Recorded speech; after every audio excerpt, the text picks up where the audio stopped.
Assalamualaikum warahmatullahi wabarakatuh. Semangat pagi teman-teman. Hari ini IHSG masih mantap bertengger di 9.075,41 poin, naik 0,47% ya.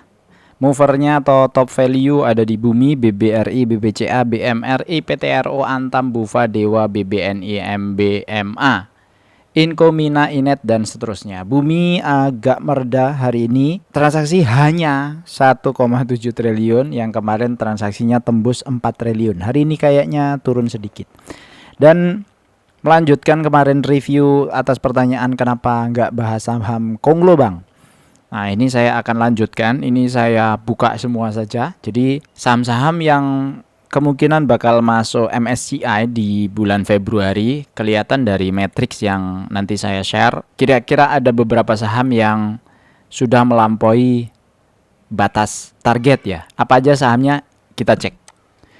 Nah sebelum kita cek ke detail sahamnya, ini ada hitungan, dasar hitungan kenapa itu masuk di potensi ke MSCI. Jadi ini ada indeks metodologi November 2025 MSCI Global Investable Market Indexes Methodology.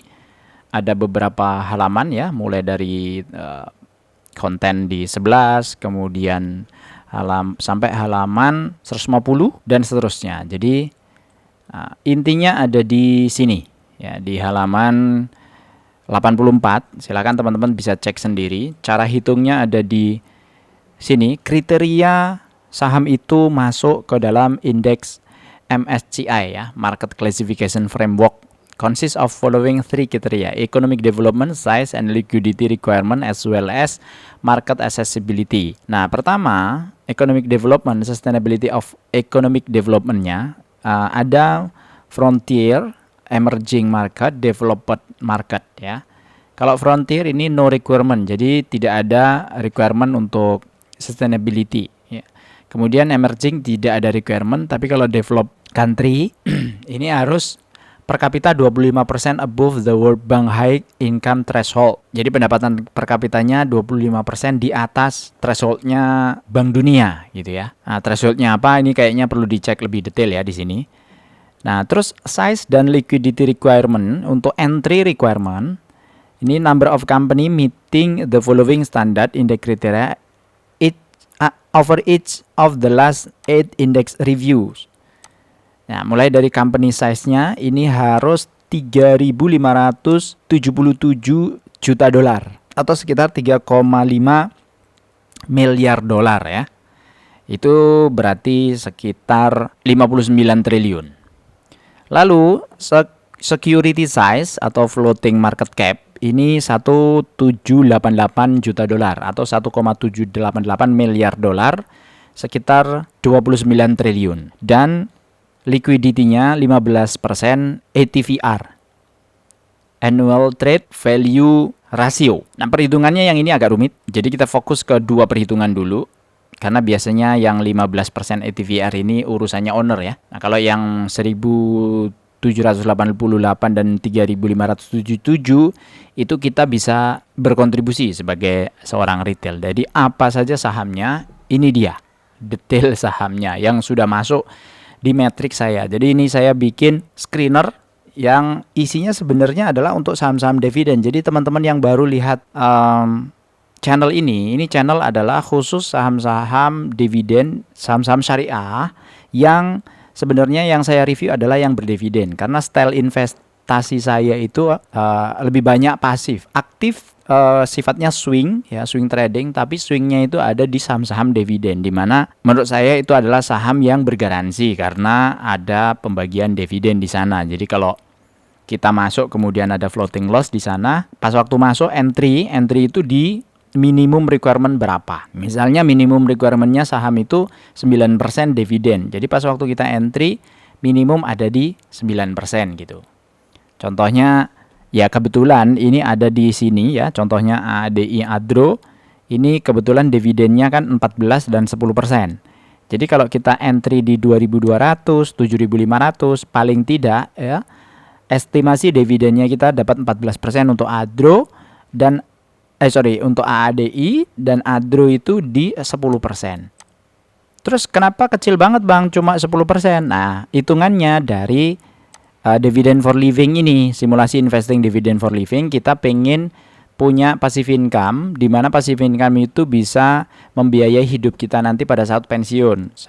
Pensiunnya di umur 55 tahun, jadi anggap aja kita sekarang umur 30 tahun, lalu pengen punya penghasilan pasif sebesar 10 juta per bulan, berarti kita harus punya nilai investasi 1,2 miliar. Nah, di mana 1,2 miliar itu hari ini anggapannya kita belum punya. Karena kita belum punya, kita cicil gitu. Cicil 2 juta per bulan ya. Nabung sahamnya itu 2 juta per bulan. Selama 25 tahun. Tapi dengan catatan kenaikan investasinya 2 juta ini setiap 5 tahun kita naikkan 20%. Jadi per tahunnya 4% lah kira-kira. Itu setara dengan kenaikan gaji minimum lah, maunya begitu. Jadi tiap 5 tahun 2 juta, 5 tahun 2,4, 5 tahun 2,8. Ini grafiknya. Nah, dari situ ketika kita mendapatkan dividen ya, dividen diterima nih tahun pertama 2,4 juta, direinvestasikan lagi. Terima, reinvestasikan lagi gitu. Seterusnya sampai 25 tahun. Nah, di tahun ke-25 kita sudah bisa mendapatkan passive income, di mana targetnya itu 10 juta hari ini, nilainya itu senilai dengan 18 juta 25 tahun lagi. Nah, garis merah ini adalah targetnya, aktualnya atau simulasinya di garis atau bar hijau, di mana itu adalah 24 juta per bulan, atau setelah 25 tahun nabung dapat 2,9 miliar, dividen yang diterima 297 juta per tahun atau 24 juta per bulan. Lah, ini style investasi saya. Nah, cuma karena kemarin ada yang minta untuk direview saham-saham Konglo, maka saya coba review. Walaupun sebenarnya secara trade atau secara investasi saya tidak di area ini. Ya, kecuali yang berdividen ya, kayak AADI, ADRO itu masuk list saya, kayak LSIP ini juga masuk list saya gitu ya. Tapi yang kecil-kecil yang 00 ini ya, 0000 ke bawah 00 semua ini tidak masuk universe. Cuma karena ada yang minta saya masukkan. Dan teman-teman, buat teman-teman yang pengen dapat updatean ini setiap minggu, silahkan join ya di channel ini. Nah, subscribe dulu kemudian join. Di situ ada yang 10.000 sama yang 50.000. Semuanya sama. Mau 10.000, 50.000 saya kasih semuanya. Videonya. Yang dikasih videonya, bukan kopian screenernya ini, bukan. Jadi video tiap minggu itu saya selalu paling tidak ada 1 kali yang setiap minggu. Nah, apa aja sahamnya yang tadi saya bilang sudah masuk kriteria MSCI, artinya kalau sudah masuk berarti sebenarnya kita perlu waspada. Nah, yang sudah masuk itu ada di yang hijau-hijau ya. Market cap sudah masuk ya, ini thresholdnya 59 triliun, ini free floatnya 29 triliun. Untuk IMPC ini sudah masuk, karena market capnya dia 181T dan 40T free float. Sehingga punya selisih sekitar 26%. Jadi kalaupun IMPC jatuh harga sahamnya yang 3.300 ini sampai jatuh ke 26%, maka sebenarnya dia masih masuk ke kriteria khusus untuk market cap dan free floatnya MSCI. Maka kita sebagai investor mesti hati-hati dengan kondisi seperti ini. Ini disclaimer on. Saya tidak menyarankan untuk jual atau beli. Ya, Anda hanya mendapatkan atau istilahnya ini hitungan gitu ya. Just hitungan supaya Anda tuh paham, tahu apa saja risikonya. Jadi nggak FOMO, nggak ikut-ikutan. Terus yang kedua PTRO. PTRO ini juga sudah masuk secara hitung-hitungan. Artinya nanti kalau misalnya Februari diumumkan oleh MSCI siapa-siapa saja yang masuk, misalnya salah satunya adalah PTRO, ya prediksi itu sudah ada dari hari ini. Kecuali harga sahamnya drop dari 12.900 turun di atas 22%, 26 poin. Ini mungkin tidak akan masuk ke kriteria free float-nya atau kriteria market cap-nya. Salah satunya itu. Terus selanjutnya ada TPIA, kemudian ada BRPT. Jadi yang hijau-hijau ini sudah masuk semua. Harganya yang Target harga itu target yang di sini ya, 3.100 untuk TPIA, BRPT itu 1.100. Kalau sekarang 2.800 berarti itu gapnya antara 2.800 sampai 1.100. Lalu ada PANI juga masuk secara hitung-hitungannya. Bumi, BRMS itu juga masuk. DCII juga masuk ya, Pak Antoni Salim. Kemudian MDKA ini Pak Garibaldi Thohir, ini juga sudah masuk ya, 2.900, gapnya sekitar 19%. Dan sudah ada situs ada. Dewa mana Bang Dewa? Yang kemarin nanya-nanya Dewa. Medco mana Bang Medco? Ya, Medco ada di sini. Belum masuk. Jaraknya masih 258% lagi. Sekarang harga 1.400. Harga target kalau mau ke MSCI harus 5.200. Punyanya Pak Antoni Salim. AADI juga belum masuk. Adro juga belum masuk. Nah, Dewa mana Dewa? Nah, Dewa ada di bawah ya. Ini Dewa. Nah, hari ini naik 2%. Ya, ini hari apa? Kamis ya, tanggal 15 Januari 2025. Harusnya Dewa itu kalau mau masuk di angka 1.451. Sekarang harganya 765. VKTR juga sama, masih punya range 30% lagi ya ke harga target ya, dari 1030 ke 1349. Hari ini LT juga kebanting ini 10%. Nah, ini kalau mau masuk misalnya nih ya, ke LT kan juga Pak Abu Rizal nih. Posisinya dari 90 targetnya ke 1300. Sekali lagi ini disclaimer on ya teman-teman. Semua saham ini saya anggap tidak berfundamental kecuali yang berdividen. Kenapa seperti itu? Karena investasi itu harusnya direct impact ke kita. Kita mengeluarkan uang, ada direct impact ke kita. Apa itu? Dividen. Karena itu bagi hasilnya. Kita pengen investasi itu ngambil telurnya, bukan menjual angsanya. Beli angsa, jual angsa. Kalau itu trading. Tapi kalau investasi harusnya beli angsa, angsanya bertelur, telurnya kita nikmatin, atau telurnya kita jual kembali. Dalam hal ini, buat saya secara pemahaman, angsanya itu adalah perusahaan.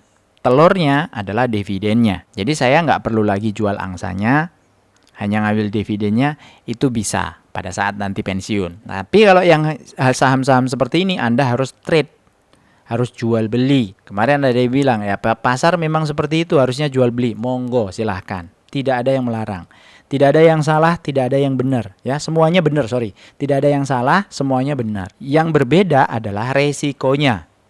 Jadi kalau Anda beli LT sekarang turun 10%, nyangkut di 10%, tidak ada uang tunggu sama sekali karena dia tidak bagi dividen, kecuali manajemennya memutuskan nanti tahun depan atau tahun ini membagikan dividen. Nah, baru berubah. Skenario semuanya berubah.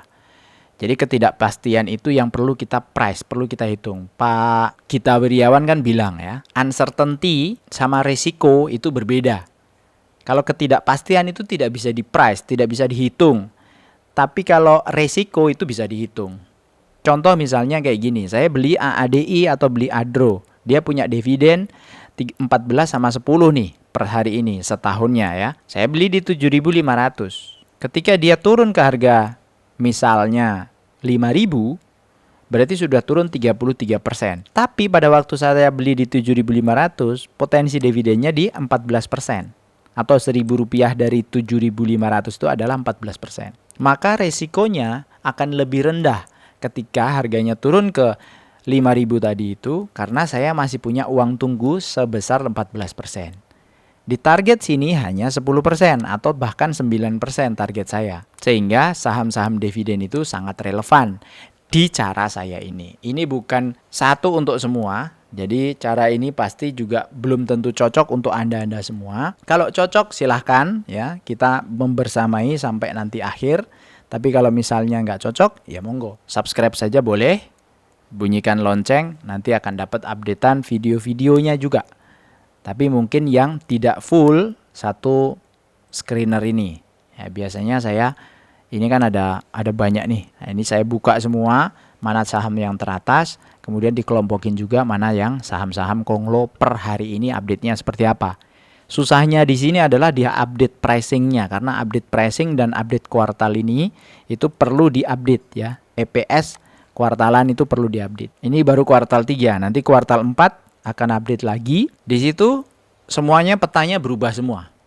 Bisa jadi Adro atau AADI tidak di nomor 1. Ketika kuartal 4 ternyata EPS-nya full year bukan 1.500, tapi ternyata 1.000 misalnya, berubah jadi 9,3%. Nah, ini mesti diupdate. Harga pun juga berubah. Kalau harganya misalnya jadi 5.000, berubah. Yield-nya jadi 21%. Harga wajarnya di mana, Bang? Harga wajar di sini. AAD itu harga wajarnya 11.700 dengan posisi sekarang. Pasti berubah-berubah terus nih. Adro harga wajarnya 2.400. Dari mana angka ini? Dari potensi yield dividen 9%. Jadi ketika kita membeli di 2489, kita mendapatkan yield dividen sebesar 9%. Artinya kalau kita beli di 2230 berarti sekarang 10%. Sekali lagi ini bukan disclaimer on ya, ini bukan saran jual atau beli. Saya kira cukup untuk hari ini. Buat teman-teman yang bertanya, ingin bertanya, silahkan. Nanti akan saya list di sini, list pertanyaannya. Insya Allah saya jawab di kesempatan yang lain. Semoga bermanfaat. Tetap sehat, tetap semangat. Wassalamualaikum warahmatullahi wabarakatuh.